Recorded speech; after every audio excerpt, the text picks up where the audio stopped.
نحمده ونصلي ونسلم على رسوله الكريم اما بعد فاعوذ بالله من الشیطان الرجیم بسم اللہ الرحمن الرحیم۔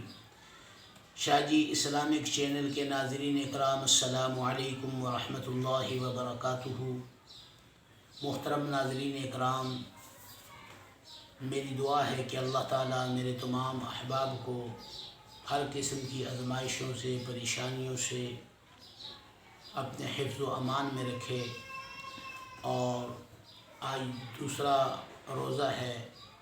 2 رمضان المبارک ہے، اور رمضان المبارک کی جتنی برکات ہیں اللہ تعالیٰ تمام چاہنے والوں کو، مسلمان مرد و عورت، ماؤں بہنوں بیٹیوں کو وہ برکات عطا فرمائے جن کا حضور علیہ الصلوۃ والسلام نے فضائل بتائے ہیں، اس میں سے وافر حصہ عطا فرمائے۔ محترم ناظرین اکرام، آج ہم ایک ایسا عمل آپ کے ساتھ شیئر کر رہے ہیں جو اپنی مثال آپ ہے، جو تمام روحانی بیماریوں کے لیے، مسائل کے لیے اکسیر کا درجہ رکھتا ہے۔ وہ قرآن کریم کی 33 آیات ہیں جنہیں منزل کا نام دیا گیا ہے، اور ان آیات کو آیات مبارزات بھی کہا جاتا ہے، یعنی جھگڑنے والی آیات۔ یہ جنات کے لیے، جادو کے لیے، آسیب کے لیے، گھر کے اندر جو لڑائی جھگڑے ہیں ان کے لیے، اور ہر قسم کے مسائل کے لیے یہ ایسی مجرب آیات ہیں کہ ہر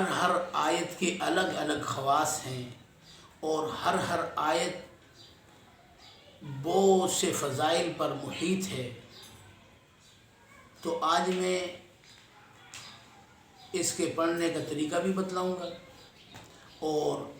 ان آیات کے خواص بھی آپ کے ساتھ شیئر کروں گا۔ سب سے پہلے اس منزل سے مختلف بیماریوں کا کس طرح علاج کیا جائے۔ سب سے پہلے جس بندے کو جادو کا اثر ہو، اس بندے کے لیے اس کا طریقہ یہ ہے کہ اس منزل کو دن میں 4 مرتبہ، صبح فجر کی نماز کے بعد، اور ظہر کی نماز کے بعد، عصر یا مغرب کی نماز کے بعد، اور پھر عشاء کی نماز کے بعد، پانی کا ایک جگ لے لیں، اس پر دم کریں، مریض اسی سے پانی پیے، اور جب اس کو نہانے کی ضرورت ہو تو اسی پانی سے نہائے۔ اور جادو کے مریض کے سامنے دن میں 1 سے 2 مرتبہ، جو آپ فجر کے بعد یا ظہر یا مغرب یا عشاء کے بعد جو پڑھیں گے، اس میں سے 2 مرتبہ مریض کو سامنے بٹھا کے پڑھنا ہے۔ اور تیسرا اس کا طریقہ یہ ہے کہ مریض ہاتھوں پہ پانی ڈالے، جس طرح تیل ہاتھوں پہ ڈال کے اس کو دونوں ہاتھوں سے مسلا جاتا ہے، مسلنے کے بعد مریض کے سر کے بالوں میں اس کا مساج کیا جائے پانی سے، اسی دم کی ہوئے پانی۔ دوسرا طریقہ یہ ہے کہ اسی طرح جو ہاتھوں میں تھوڑا پانی ڈال کے دونوں ہاتھوں کو مسل کر مریض کے دونوں کندھوں پر بھی اس کو مسلا جائے۔ یہ جادو والے کے لیے ہے۔ اور جنات والے کے لیے یہ ہے کہ جنات کے مریض کو سامنے بٹھا کر دن میں کم از کم 2 مرتبہ اس کے سامنے پڑھی جائیں یہ منزل کی 33 آیات، اور پانی پر دم کر کے اس کو پلایا بھی جائے، پلانے کے ساتھ ساتھ اس کے چہرے پر چھینٹے مارے جائیں، تو انشاءاللہ اس سے جنات سے حفاظت ہوگی۔ اور منزل کا اسیب گھر میں جو آ جاتے ہیں، جس سے گھر میں نقصان پہنچاتے ہیں، پیسے چوری ہو جاتے ہیں، یا گھر کے جو ہے کپڑے، نئے کپڑوں کو پھاڑ دیتے ہیں، صبح اٹھتے کینچی کے جگہ جگہ سے کپڑے کٹے ہوئے پڑے ملتے ہیں، ایسے گھر کے لیے اس منزل کو دن میں 2 مرتبہ پڑھیں، پانی پہ دم کر کے سارے گھر میں اس کو چھڑکاؤ کریں، اور انشاءاللہ تعالی اس گھر کے اندر سے آسیب ختم ہو جائیں گے۔ اور تیسرا جو ہے اس منزل کا جو بندش کر دی جاتی ہے، بندش کا ایک معروف طریقہ یہ ہے کہ بعض عاملین کیا کرتے ہیں، عیسائی کی قبر سے اور ایک مسلمان کی قبر سے مٹی کو لیا جاتا ہے، ان دو مٹیوں کو مکس کر کے کسی کے گھر پھینک دیا جاتا ہے، اور اس سے کیا ہوتا ہے، گھروں کے اندر نحوست پیدا ہو جاتی ہے، گھر کے اندر آپس میں لڑائی جھگڑے شروع ہو جاتے ہیں، فتنے فساد برپا ہوتے ہیں، تو اہل خانہ بڑے پریشان ہوتے ہیں، مختلف جگہوں میں جاتے ہیں، مختلف عاملوں کے پاس علاج کے لیے جاتے ہیں، لیکن ان کے یہ مسائل حل نہیں ہوتے۔ سب سے پہلے جب آپ کو اس بات پر یقین ہو یا کسی طریقے سے آپ کو معلوم ہو جائے تو گھر کو صاف ستھرا رکھیں، اور گھر کے اندر عود کی دونی ضرور دیں، اس کی اگربتی ملتی ہے، ہوتی ذرا مہنگی ہے لیکن اس کی دونی دیں، اور اس کے ساتھ ساتھ اس منزل کے پانی کو صبح و شام پڑیں، اور گھر کے چاروں کونوں میں اس کو چھڑکائیں، دیواروں کے بالکل اینڈ اینڈ میں چھڑکائیں تاکہ اس پانی پر کسی کا پاؤں نہ آئے، اور گھر کے اندر اس کو اس طرح استعمال کریں، انشاءاللہ یہ مسئلہ بھی حل ہو جائے گا۔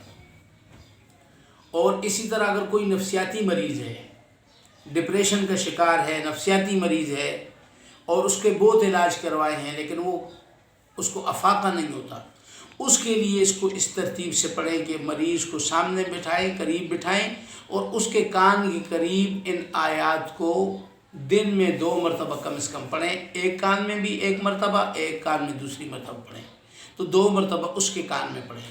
تو انشاءاللہ تعالی اس تمام جو جتنے بھی امراض میں نے ذکر کیے ہیں، جادو ہے، عصیب ہے، جنات ہیں، نظر بد ہے، ڈپریشن ہے، اسی طرح نفسیات کا مسئلہ ہے، انشاءاللہ اس کا مکمل اور شافی علاج ہے۔ پڑھنے کا طریقہ یہ ہے، جو میں نے طریقہ بتا دیا اسی حساب سے اس کو پڑھنا ہے، انشاءاللہ اللہ تعالیٰ کے حکم سے یہ انشاءاللہ اس کو شفا ہوگی۔ اب ان آیات کا میں مختصر سے خواص آپ کو بتاتا ہوں۔ سب سے پہلے اس آیت کے اندر ہے سورہ فاتحہ، جس کو افضل دعا فرمایا گیا ہے، پھر اس کے بعد جو ہے سورہ بقرہ کی دوسری آیت ہے، وَإِلَٰهُكُمْ إِلَٰهٌ وَاحِدٌ والی آیت، اس کو احادیث مبارکہ میں اس آیت کے اندر اسم اعظم کا ذکر کیا گیا ہے۔ اس کے بعد آیت الکرسی ہے، آیت الکرسی جنات سے، شریر شیطانوں سے حفاظت کے لیے اور چوری سے حفاظت کے لیے بہت مجرب دعا ہے، آیت ہے، اور سب سے بڑی قرآن کی آیت آیت الکرسی ہے۔ پھر اس کے آگے سورہ بقرہ کی آخری آیتیں اس منزل میں شامل ہیں۔ یہ ہر پریشانی کے لیے، جب تم پریشان ہو تو ان آیتوں کو پڑھو گے تو اللہ تعالیٰ اس کی برکت سے ہر قسم کی پریشانیوں کو دور فرمائیں گے۔ اسی منزل کے اندر سورہ آل عمران کے اندر شہد اللہ انہ لا الہ الا اللہ والملائکۃ العلم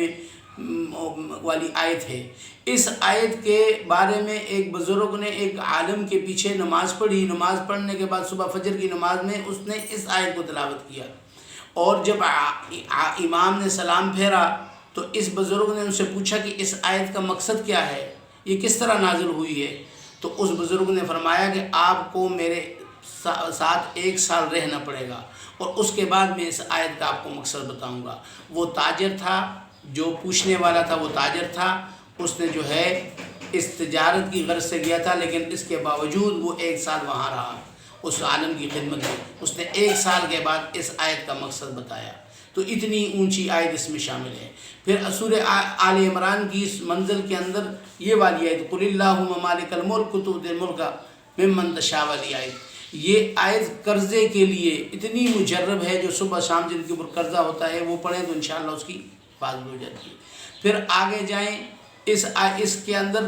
ایک آیت ہے جس کو افحسبتم، چند آیتیں ہیں، افحسبتم انما خلقناکم عبثا وانکم الینا لا ترجعون۔ ان آیتوں کے بارے میں حضور نبی کریم صلی اللہ علیہ وسلم نے فرمایا کہ جس کو مرگی ہے، جس کو یہ چیزیں ہیں، اس کے کان میں پڑی جائے تو اس کو حفاظت ہو جاتی ہے۔ پھر اس کے آگے جو ہے آخر میں معوذتین 2 آیتیں ہیں، 2 صورتیں ہیں، سورہ ناس اور فلق، اور یہ جو سورہ ناس اور فلق ہیں یہ جادو سے حفاظت کے لیے ہیں۔ تو آپ یقین جانیں کہ جتنے بھی عملیات کے لیے جو بھی اللہ تعالیٰ نے قرآن کریم کے اندر آیتیں نازل فرمائی ہیں جن کو عملیات کے طور پہ استعمال کیا جاتا ہے، ان میں سب سے سر فہرست منزل ہے۔ تو اس کو اس طریقے سے جو بھی میرے احباب پڑھیں گے تو انشاءاللہ تعالیٰ جن بیماریوں کا میں نے نام لیا ہے اور جو طریقے بتائے ہیں، انشاءاللہ تعالیٰ اللہ تعالیٰ کے حکم سے اللہ تعالیٰ ان کی حفاظت فرمائیں گے۔ اور دوسری بات، بر صغیر و پاک و ہند کے ایک بہت بڑے خاندان، علمی خاندان اور اولیاء کرام کا مکمل خاندان ہی اولیاء، جس میں خواتین بھی اولیاء کرام تھی اور مرد حضرات بھی اولیاء کرام تھے، یہ ان کے مجربات میں بھی شامل ہے اور ان کی طرف سے بھی عام اجازت ہے۔ اور مجھے جس بزرگ کی طرف سے اجازت ملی ہے، میں اپنے تمام احباب کو اس کی اجازت دیتا ہوں، صرف چند شرائط کے ساتھ۔ پڑھنے والا نماز کا پابند ہو، عقل الحلال حلال چیز کا کھانے والا ہو، حلال کا پینے والا، حلال کا پہننے والا اور حرام سے بچنے والا ہو، صدق میقال، دل کی سچائی کے ساتھ، اخلاص کے ساتھ، یقین کے ساتھ پڑھے تو انشاءاللہ اس کو عام اجازت ہے۔ اور انشاءاللہ تعالیٰ جو بھی اس عمل کو کرے گا اللہ تعالیٰ اس کے تمام مسائل کو حل فرما دیں گے، کسی کے پاس جانے کی ضرورت نہیں، اسی پر اکتفا کریں اور جو بھی اس پہ اکتفا کرے گا اللہ تعالیٰ اس کی سارے مسائل حل فرمائیں گے۔ اللہ تعالیٰ میرے تمام سننے والے، دیکھنے والے جتنے بھی میرے احباب ہیں، ان کی جتنے بھی مسائل اس میں بیان فرمائے ہیں ان سارے مسائل سے ان کی حفاظت فرمائے، اور جو سننے والے ہیں اللہ تعالیٰ ان کو رمضان کریم کی ان بابرکت راتوں میں، بابرکت ایام میں ان کے تمام برکات سے مستفیض فرمائے۔ وما علینا الا البلاغ۔